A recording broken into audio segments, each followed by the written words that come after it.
৬৬ নম্বর ওয়ার্ডের KMC school রক্ষণাবেক্ষণের অভাবে ভেঙে দেওয়া হয়, ফলে বহু বাচ্চা পড়াশোনার জন্য দূরে স্কুলে যেতে থাকে। এলাকার মানুষেরা বারবার কাউন্সিলরের কাছে আবেদন জানিয়েছিলেন নতুন স্কুল তৈরি করে দেওয়ার জন্য। সেই কথা মাথায় রেখেই ৬৬ নম্বর ওয়ার্ডের পৌরপিতা ফ্যাজ আহমদ খানের উদ্যোগে এবং কসবা বিধানসভার বিধায়ক জনাব জাভেদ আহমদ খানের সহযোগিতায় 47 জিজে খান রোডে স্কুল মেরামতের কাজ শুরু হলো। ফ্যাজ আহমদ খান জানালেন, পরবর্তীতে যদি স্কুল বাড়ানোর দরকার হয় তাহলে আমরা বাড়িয়ে দেব। উনি আরও বললেন, কর্পোরেশন এবং সাংসদ মালা রায় ও জাভেদ আহমদ খানের অনেক সহযোগিতায় পেয়েছি এই স্কুলের কাজ শুরু করতে। আজ থেকে কাজ শুরু হলো এবং স্কুলটি ইংলিশ মিডিয়াম হবে, কারণ ৬৬ নম্বর ওয়ার্ডে বাংলা মিডিয়াম, হিন্দি মিডিয়াম ও উর্দু মিডিয়াম আছে। এবার ইংলিশ মিডিয়ামও চালু হলো, যেখানে বাচ্চারা বিনা পয়সায় পড়তে পারবে। এলাকার মানুষের মধ্যে বেশ খুশির আমেজ এখন থেকেই দেখা যাচ্ছে।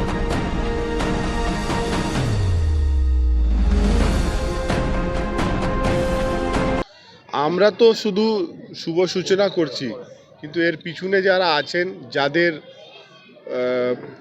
প্রেরণায়, যাদের উদ্যোগে আজকে আমরা এই কাজটা করতে পারছি, তারা হচ্ছেন আমাদের মাননীয় এখানকার লোকসভার সদস্য শ্রীমতী মালা রায় মহাশয়া, আর তার সঙ্গে হচ্ছেন আমাদের বিধায়ক, আমাদের মন্ত্রী সাহেব জাভেদ আহমদ খান সাহেব, যারা কিন্তু দীর্ঘদিনের প্রচেষ্টায় আমরা ওনাদের কাছে অনেকবার ওনাদের কাছে দরখাস্ত নিয়ে গিয়েছিলাম যে এই স্কুলকে আরও নতুন করে তৈরি করতে গেলে আমরা আরও বাচ্চাদেরকে এখানে পড়াশোনা করাতে পারবো। তার সঙ্গে যে স্কুলের যে পুরনো বিল্ডিং ছিল সেটা অনেক তার কন্ডিশনটা অনেক ডিলাপিলেটেড ছিল। সেই কারণে আমরা এই প্রস্তাবটা দিয়েছিলাম, তারা এই প্রস্তাবটা গ্রহণ করেছিলেন।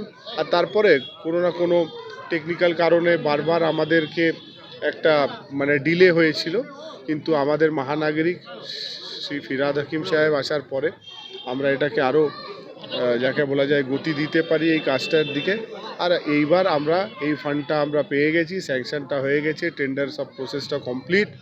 এবার কালকের থেকে এখানে কাজটা শুরু হবে, যার মধ্যে আজকে এখানে আপনারা দেখছেন যে আমরা প্রায় 1,05,00,000 টাকার যে অনুদানটা পেয়েছি কর্পোরেশন তথা এমপি এমএলএ ল্যাডের মাধ্যমে।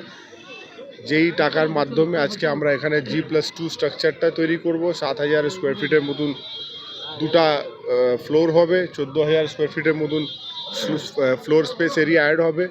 আর তার উপরে আরও প্রয়োজন আছে আর একটা ফ্লোর করা, যেটা আমরা পরবর্তীকালে আগাম দিন ওটাকেও করব, কেন আমাদের প্ল্যানিংটাই হচ্ছে G+2 নিয়ে। তারা অনেক রকমের কষ্টের মধ্যে ছিলেন, বাচ্চারাও পড়াশোনা সেই ঠিকভাবে করতে পারছিল না। এইসব কথা যখন আমরা আমাদের মহানাগরিককে জানিয়েছি, উনি খুবই যাকে বলা যায় তাড়াতাড়ি আমাদেরকে আজকে এই কাজটা করার অনুমতি দিয়েছেন বলে আজকে আমরা এখানে এই কাজটা করতে পেরেছি।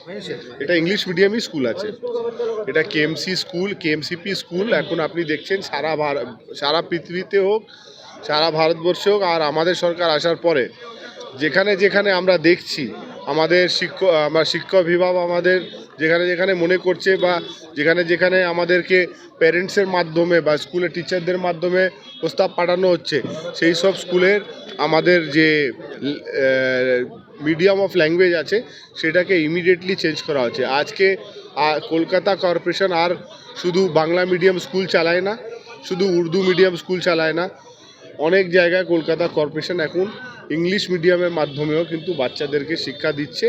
আর আমাদের এই অঞ্চলে প্রায় উর্দু মিডিয়ামের আমাদের একটা স্কুল আছে, আল্লামা ইকবাল উর্দু মিডিয়াম স্কুল, একটা স্কুল আছে কাজী নজরুল বাংলা মিডিয়ামের মাধ্যমে তারা করে, মাদ্রাসার আমাদের আছে মনু মেমোরিয়াল।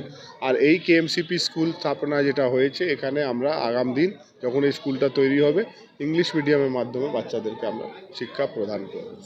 আমি আপনার মাধ্যমে যারাই আমাদেরকে শুনছেন সবাইকে বলবো, নিজের বাচ্চাদেরকে পড়াশোনার জন্যে অপরচুনিটি যদি আপনাদের কাছে থাকে, আপনারা দুটা রুটি কম খেয়েও কিন্তু নিজের যাকে বলা যায় ছেলেকে পড়াশোনা করাবে।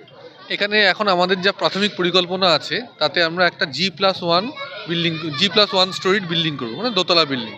তার জন্য পাইলিংটা আরম্ভ হবে। তা দোতলা বিল্ডিংয়ের প্রপোজালই আমাদের এখন রয়েছে এবং পরবর্তীকালে যদি অথরিটি অ্যাপ্রুভাল আসে আরেকটা ফ্লোর হবে।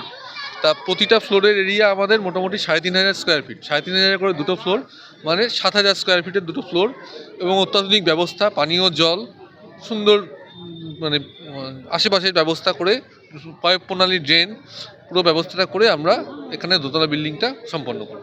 না, এটা খুবই ভালো উদ্যোগ। আপনারা নিশ্চয়ই একমত হবেন যে আজকের এই যে ছোট ছোট বাচ্চাদের আপনারা দেখছেন, এরাই আগামী দিনে আমাদের দেশের নাগরিক। এই নাগরিকদের যদি আমরা সুখী শিক্ষিতভাবে গড়ে তুলতে পারি, তাহলে আমাদের দেশ এগিয়ে যাওয়ার প্রশ্নে উল্লেখযোগ্য ভূমিকা পালন করতে পারবে আগামী দিনে। ফলে আমরা চেষ্টা করব, এখানে আমরা প্রি প্রাইমারি থেকে ক্লাস 5 পর্যন্ত বাচ্চাদের পড়াই। আগামী দিনে যদি এটা এক্সটেন্ড করে ক্লাস 8 পর্যন্ত করে, তাহলে আমরা সেটাও চালিয়ে যাব।